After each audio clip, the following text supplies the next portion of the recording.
Why are you selling off your copper, gold and uranium resources to focus on your nickel projects in Tanzania?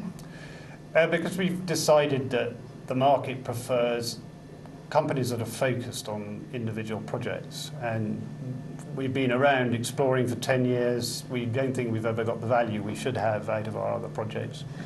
And having discovered the Dutwa nickel project 2 years ago now in Tanzania, we see such value in that project that we would rather focus on that than our other projects. And who is window shopping at this stage? We had a lot of meetings last week in Cape Town.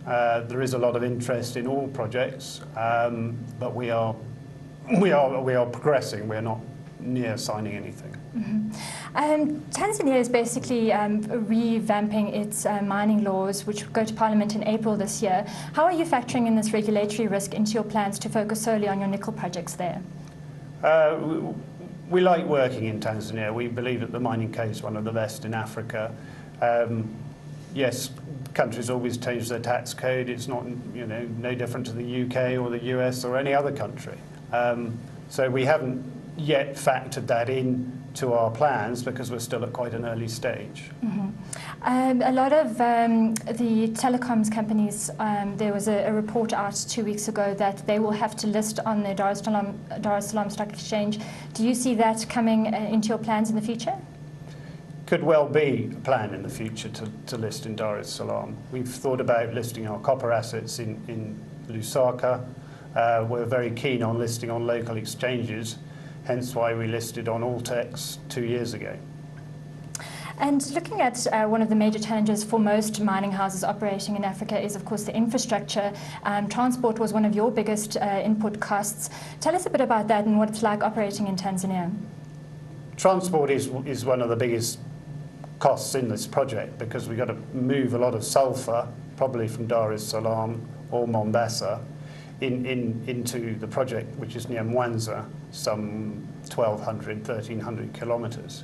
So this is a big logistical exercise if that's the route you take. Infrastructure in Africa is improving. The main road we need between Mwanza and Dar es Salaam has been upgraded, so it's quite good. We've looked at the railway. Unfortunately, we don't believe the railway has the capacity for what we need.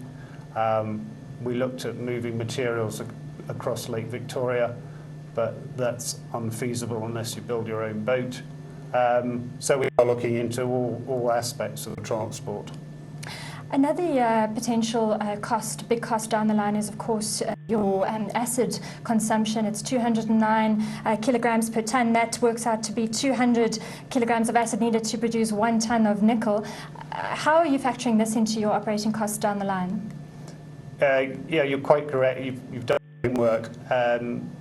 Compared to other nickel laterites, this is half the level that other nickel laterites will need. So we're pleased that the acid consumption is actually very low.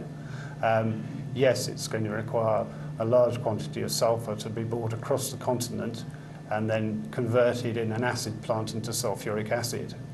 Very quickly, your forecast for the nickel price?